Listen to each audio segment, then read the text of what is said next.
কোভিডের স্মৃতি এখনো মানুষ ভুলে যায়নি। এর মধ্যে চীনের নতুন আরেকটি ভাইরাসের প্রকোপ বৃদ্ধির খবর আসছে বিশ্বের গণমাধ্যমে, যাতে ভয় ধরাচ্ছে মানুষের মনে। ভাইরাসটির নাম HMPV, মানে হিউম্যান মেটানিউমো ভাইরাস। কোভিড ভাইরাসের মতো এটিও আরএনএ ভাইরাস এবং উপসর্গেও মিল আছে। চীনের স্বাস্থ্য অধিদপ্তর Chinese centre for disease control and prevention জানাচ্ছে, হাঁচি কাশির মাধ্যমেই এই রোগ ছড়ায়। রোগীর নাক দিয়ে পানি পড়া বা নাক বন্ধ থাকাও এর লক্ষণের মধ্যে পড়ে। রোগীর ব্যবহার করা জিনিস থেকে এই রোগ ছড়াতে পারে। শরীরে 3 থেকে 5 দিন পর্যন্ত ভাইরাসটি টিকে থাকে।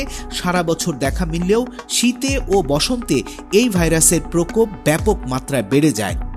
এই ভাইরাসে আক্রান্ত হলে খুব খারাপ ক্ষেত্রে রোগীর নিউমোনিয়া বা ব্রঙ্কাইটিস হবার সম্ভাবনা থেকে যায়। লাংসে পানি জমার ঘটনাও ঘটেছে এক্ষেত্রে। বিশেষত শিশুরা এই ভাইরাসে আক্রান্ত হয় বেশি। এখন পর্যন্ত এই ভাইরাসে মৃতের হার খুব কম, মাত্র 1%। তবে অসুস্থ রোগী বা বৃদ্ধদের বেলায় এই ভাইরাস প্রাণঘাতী হতে পারে বলে আশঙ্কা গবেষকদের। এখন পর্যন্ত এই ভাইরাসের কোনো প্রতিষেধক না থাকায় ভীতি বাড়ছে। চীনের স্বাস্থ্য অধিদপ্তরের তথ্য মতে এই ভাইরাস প্রথম ধরা পড়ে 2001 সালে। ডাচ গবেষকরা শিশুদের সংক্রামক রোগের ঘটনায় তা শনাক্ত করেছিলেন। চীনের নানান প্রান্তে এই ভাইরাস ছড়িয়ে পড়ার খবর মিলছে। হাসপাতালগুলোতে অতিরিক্ত ভিড়, আরও বেশি সংখ্যক মানুষ মাস্ক পরে চলাফেরা করবার কারণে নতুন এই ভাইরাস ছড়িয়ে পড়ার আশঙ্কা করছেন বিশ্বের স্বাস্থ্য বিশেষজ্ঞরা। যদিও চীনের স্বাস্থ্য অধিদপ্তর, এমনকি বিশ্ব স্বাস্থ্য সংস্থা এই ভাইরাস নিয়ে এখন পর্যন্ত কোনো বিবৃতি বা সতর্কতা জারি করেনি।